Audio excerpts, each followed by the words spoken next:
Hello students, welcome to our channel மாணவன் ஆசிரியர். இந்த விட நம்ம என்னுடைய பார்க்க போகிறோன்னு பார்த்தீங்கன்னா 12th standard geography public examination March April 2024க்கான கவர்மெண்ட்டோட அஃபிஷியல் ஒரிஜினல் கொஷின் பேப்பர் 12ஆம் வகுப்பு புவியியலுக்கான கவர்மெண்ட்டோட ஒரு ஒரிஜினல் கொஷின் பேப்பர். இது மார்க் வந்து பார்த்தீங்கன்னா 70 மார்க்கு. 1 மார்க் பொறுத்த வரைக்கும் ஆஸ் யூஷுவல் வந்து பார்த்தீங்கன்னா ஒரு 15 1 மார்க் இருக்கும்.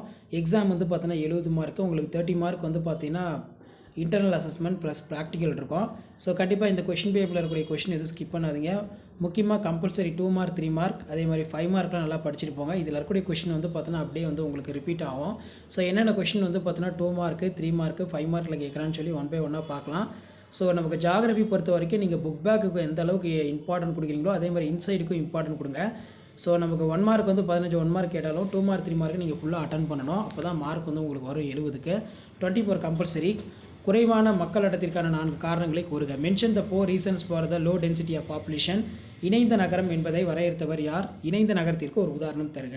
Who is define the term of அது கேட்டிருக்காங்க. உலகின் மிகப்பெரிய காற்றாலை எங்கு உள்ளது? பருவகால மேய்ச்சல் இடம்பெயர்வு வரையறுக்கவும்.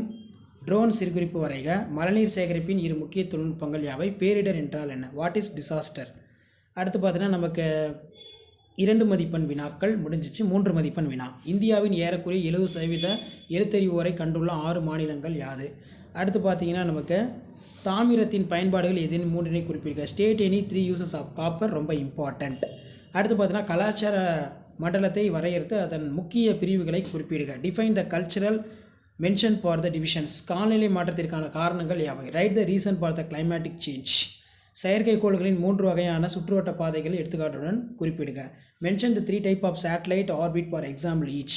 இந்திய தரைக்கடல் மேலாண்மை பற்றி குறிப்பு வரைக. ரைட் த நோட் ஆஃப் அது கேட்டிருக்காங்க.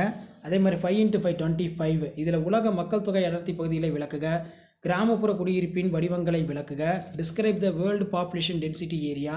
Describe the patterns of rural settlements. இரும்பு தாதுவை வகைப்படுத்தி விவரிக்கவும். வளர்ச்சியடைந்த மற்றும் பின்தங்கிய நாடுகள் பண்புகள் ஏதேனும் 3 விவரிக்கும். Classify the describe of iron ore. So இதில் இருக்கக்கூடிய கொஸ்டின் எதுவும் ஸ்கிப் பண்ணாதீங்க, எல்லாத்தையும் நல்லா படிச்சுட்டு போங்க. கண்டிப்பாக இதில் இருக்கக்கூடிய கொஸ்டின் வந்து அப்படியே உங்களுக்கு ரிப்பீட் ஆகும். இந்தியாவின் முக்கிய தொழில்கள் பற்றி விவரிக்கவும். தொலை உணர்வு கூறுகளை விளக்குக. காலநிலை மாற்றத்தின் விளைவுகளை விளக்குக. கூட்ட நெரிசலின் போது பின்பற்ற வேண்டிய செயல் விதிகளை விளக்குக. கொடுக்கப்பட்டுள்ள உலக நிலவரப்படத்தில் மில்லியன் நகரங்களை குறித்து காட்டி குறிப்பு எழுதுக. ஸோ இதான் வந்து பார்த்தீங்கன்னா 12th ஸ்டாண்டர்ட் ஜியாகிரஃபி 12ஆம் வகுப்பு புவியியல் பப்ளிக் எக்ஸாமினேஷனுக்கான மார்ச் ஏப்ரல் 2024 கவர்மெண்ட்டோட official original question paper. Video பண்ணுறத ஃப்ரெண்டுக்கு ஷேர் பண்ணுங்கள். மாணவன் ஆசிரியர் யூடியூப் சேனல் சப்ஸ்கிரைப் பண்ணுங்கள். தேங்க்யூ.